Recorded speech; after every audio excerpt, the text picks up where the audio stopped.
bit disconcerting to have an echo of myself. It's interesting to see how people do often try to negotiate their distance between themselves and pacifism, often preferring non-violence, especially in activist circles or with conflict resolution initiatives, etc. And yet the term non-violence is also still seen as a bit too weak in the eyes of some. So both suffer from a degree of caricaturing, pacifism especially. Now, there are signs that this is changing with recent scholarship and recent activism. It's interesting that the Extinction Rebellion movement, for example, is kind of semi-openly using the research of Erica Chenoweth and others on non-violence, quoting for its evidence of effectiveness. And in academic work, over the last 10, 20 years, there's been an increased flurry of research on pacifism and non-violence. And so that's what we want to try and explore a bit further in the journal. What do we mean by each? Well, there are different definitions of pacifism and non-violence. I'm not going to try to settle them. I just want to acknowledge. So I'm seeing something. Is there an echo? Do I need to do something at my end, or are we okay?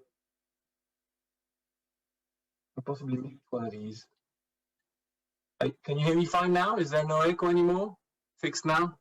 Okay, good. Right, perfect. Thank you. Technology, eh?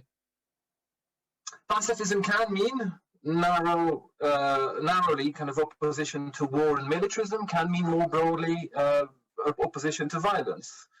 Whereas non-violence often describes more a method and a means, and I'm quoting Andrew Fiala in saying this. So non-violence is focused more on the method, pacifism more on a sort of opposition, more or other, to violence and to war, broadly speaking, and there's a variety. But let's acknowledge right from the start that not all pacifists are for non-violence. Some are okay with violence when it comes to domestic order maintenance, for example, or even for limited war in specific scenarios. There are different degrees of pacifism, as it were, different types. Conversely, not all non-violent activists are pacifists. They're not necessarily opposed to war. Their political aims might not necessarily have to do with violence specifically. They might be campaigning for action against climate change or for greater gender or race equality, doing so non-violently, but not with an aim to eradicate violence, as it were. So, whereas the focus on pacifism is on opposing war, militarism, violence, advocates of non-violence are more focused on means and tactics. And as I've said, it's interesting to note that advocates of nonviolence and researchers in nonviolence have for a while now been at pains to distance themselves from pacifism as an attempt, well, sometimes implicit, sometimes explicit, to distance themselves from the pejorative connotations of the term pacifism. Yet I think they're mutually reinforcing. And as I'm going to go on to say in a minute, their histories are intertwined, and they're intertwined in all sorts of other ways too. For one, to reassure citizens about the validity or the potential of pacifism in the long run, as it were, the evidence that nonviolence can be effective helps. In terms of their history, the terms pacifism and nonviolence specifically emerge in European languages, but of course they refer to phenomena that have existed in lots of other contexts before 19th and 20th century Europe. If you take pacifism as such, the term is known to have been coined in 1901, and yet the phenomenon of sort of peace campaigning and peace activism had been going on even in Europe for at least several decades. If you start opening up to the religious origins of pacifism and nonviolence in Islam, in Christianity, Buddhism, in indigenous traditions, etc., then arguably the idea that there should be limits to war certainly goes back as far as antiquity and beyond. It's just that it picked up considerable momentum and became translated through the grammar, the vocabulary of pacifism as such in the 19th century in Europe because of that particular context. The 19th century peace activists in Europe did aim to try and minimize war, to encourage arbitration, to reduce armament and reduce military spending. They worked to minimize violence. Yet many were also aware of the wider dimensions of war, domestic, economic, etc. And their arguments, even though they were often focused on international relations, percolated down to the domestic sphere to some extent. Some sought, for example, the abolition of the death penalty. Others saw the connections between war and domestic socioeconomic injustices in ways comparable to how scholars later on, such as Johan Galtung, would refer to this as positive peace and the notion of structural violence.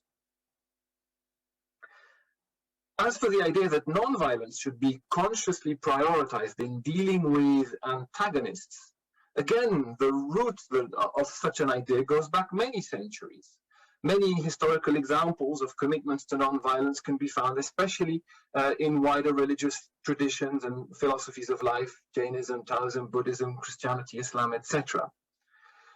All that means that they are hard to disentangle. Non-violence is often advocated both in personal and conduct and for wider socio-political relations as a method, as a performance. Pacifism is often prioritized as a name, as an aspiration to reduce violence in the long run. The terms, the terms emerged as they emerged in Europe, emerged around a similar period. Pacifism is coined in 1901. It's a similar period when Gandhi, of course, becomes pivotal in translating pacifist aspirations and operationalizing them into much more of a method, a tactic of nonviolent resistance. And of course, Gandhi would go on to spark the imagination of many. From India, his methods, his and his followers' methods on nonviolent civil resistance rippled out to the civil rights campaign, anti-colonial movements, struggles against various oppressive regimes, for women's rights, against war, nuclear weapons, militarism, environmental causes, and so on and so on. But so, even though nonviolence as a method was sometimes adopted for specifically pacifist aims, even though Gandhi counted Tolstoy among his primary inspirations, many proponents of nonviolence, as well as some of the scholars who studied it, have sought to distance nonviolence from pacifism. There are several reasons for this, and I've hinted at some, including that one isn't necessarily the other, a pacifist isn't necessarily nonviolent, etc. But I think they're intertwined in a number of ways, and they share a number of similarities. Let me explain that a bit before I go on to outline the remit of the journal. So for one, clearly what both share is a kind of dualistic opposition to violence, right? Both share at their root an aversion to violence, whether due to pragmatic or moral or other reasons. And both are concerned not just with opposing violence, but with experimenting with alternative methods for conflict resolution, for justice, etc. That's something they share. They also both share the kind of full variety of sort of ethical and philosophical arguments that you can imagine. So both have consequentialist or deontological or virtue ethics arguments in their midst, as it were. Some advocates of either do so primarily for consequentialist reasons, the consequences are better, some for sort of deontological reasons, it's just better overall, as it were, morally superior, some for virtue ethics reasons. It fosters better personalities, as it were. It transforms the doer in the process of the doing. So all I'm saying here is that they are both quite diverse and both share this full diversity of moral and philosophical arguments, and that's something they, again, share. They also both share, by and large, this rejection of the dichotomy between means and ends. Both share this idea that means are ends in the making, that what we do becomes kind of what we become over time. And that's interesting because precisely because we might sometimes think, as I said before, of nonviolence as more a method and pacifism as more an end. Well, the very fact that both like to collapse that distinction and imagine means as ends in becoming, again, brings them all the more closer together, as it were. So that's again something that they share. Human nature is often raised by detractors of both, and advocates of both are well aware that violence can erupt. I'm not going to go into debate about whether it's human nature for violence to erupt, but both are interested in analyzing more closely when, why, and to whose benefits violence erupts when it does, and how that can be minimized. Both are interested in the potential for empathy and solidarity in trying to encourage, well, again, less violence in the long run. And so again, they both share that opposition to the kind of human nature arguments that they can be opposed with. And I think they're ultimately really mutually reinforcing, as I've hinted already.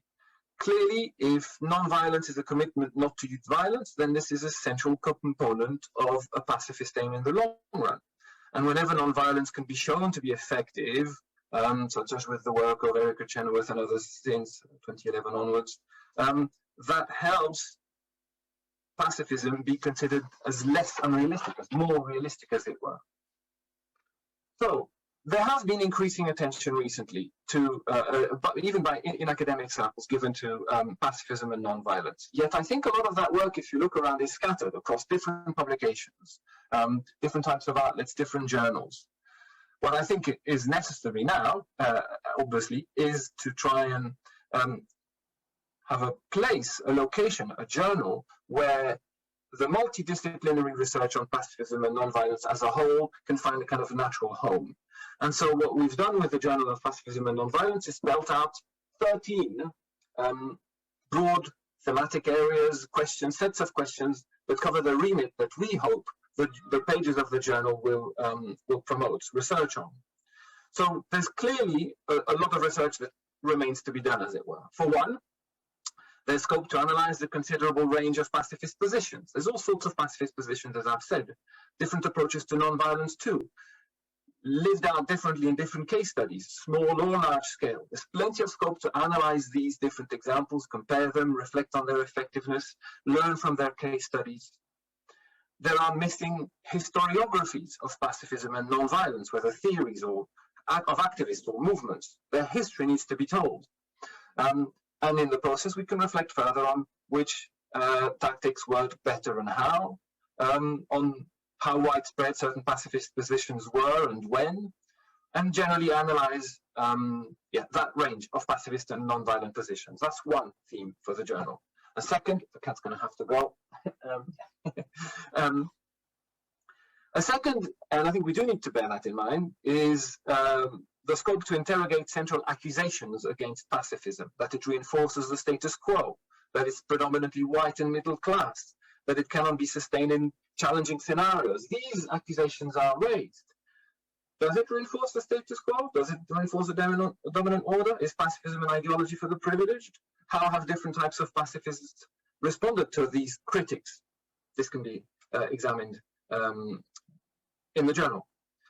There is thirdly scope to discuss tensions between pacifism and nonviolence, the tensions between the two, as well as consider criticisms of both. We don't intend the journal to just be a sort of love fest, a celebration, an embrace, an uncritical embrace of pacifism and nonviolence. Obviously, we're interested in promoting rigorous research on it, and hopefully through that, establishing it as a legitimate position, a legitimate field of study, etc. But that's not to say that we can't consider critical engagement with it as well.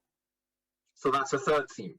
A fourth theme is to consider the theories and practices of pacifism and nonviolence in diverse contexts, not just Europe, not just North America, and how they've been articulated through different vocabularies or expressed through different art forms and aesthetics. And of course, in the process, we can compare how similar they are or what the differences are between pacifism and nonviolence as articulated typically in the global north and the way it might be articulated elsewhere and how the global north risks overlooking it.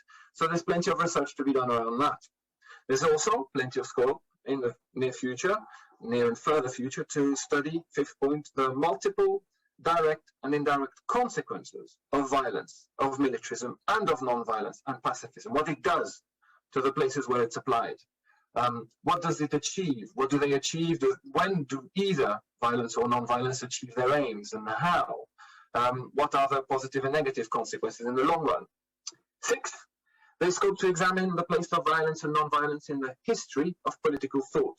And there's different things you can do with this, whether it's looking at core thinkers, or in the arguments of marginalized thinkers, or if you look within political ideologies, anything from anarchism to fascism via liberalism and feminism, or in some of the principal concepts of these ideologies. So what do these thinkers say about violence and non-violence? How and when have ideologies engaged with either? What's the relation between pacifists and activists of other political movements? And how does factoring in the role of key concepts like utopia, technology, sovereignty, masculinities, affect our understanding of violence and non-violence. And I'm going to skim now a bit quicker through the rest. There's scope to analyze the relationship between violence, non-violence, and gender, race, and other social identities, how they overlap, whether they're tied, and when they are. There's definitely scope, and this is important for our conference today, to explore and debate the diverse religious roots of pacifism and nonviolence. In Islam, in Christianity, in Buddhism, and indigenous traditions. When, how, and why were pacifism and nonviolence argued for from within these traditions? How important are these religious roots? How do religious and non-religious positions relate to one another and interact? 9, there's scope to debate the role of violence in popular culture, how common assumptions about violence and non-violence are maintained in popular culture, whose roles it reinforces, it serves, I should say. 10th, there is 1 minute short, there is scope to explore non-violent policies of governance, public order maintenance, etc., practical proposals away from institutions of violence. 11th, we want to also analyze the field of international relations theory and practice. So that's IR, as it were, the role of non-violence there and violence, etc. 12th, there's scope to develop more precise conceptualizations of violence and non-violence, explore the exact definitions. What is violence? Is it violence to throw a Molotov cocktail? Is it violence to burn property? And if so, why and when? And finally, there's definitely scope to reflect on methodological challenges in researching pacifism and nonviolence, and on pedagogies of pacifism and nonviolence. These questions are not exhaustive, and of course they overlap. Either way, there's a rich variety of research questions on the horizon if one looks past simplistic caricatures and dismissals of pacifism and nonviolence. I hope that those of you here today can see how this horizon is promising.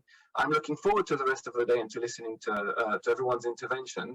But whether you're intervening today or just listening and interested in this research, we in the Journal of Pacifism and Nonviolence are very much open to considering special issue proposals, forum debates, either soon or later, and of course, single articles, proposed manuscripts that you might want to submit to the journal, again, soon or in the future. So my hope is that the future pages of the Journal of Pacifism and Nonviolence can consider all of these kinds of questions that I've just mentioned before, and again, hopefully include some of the research presented today and on which you and your colleagues will work in the coming years. Thank you very much.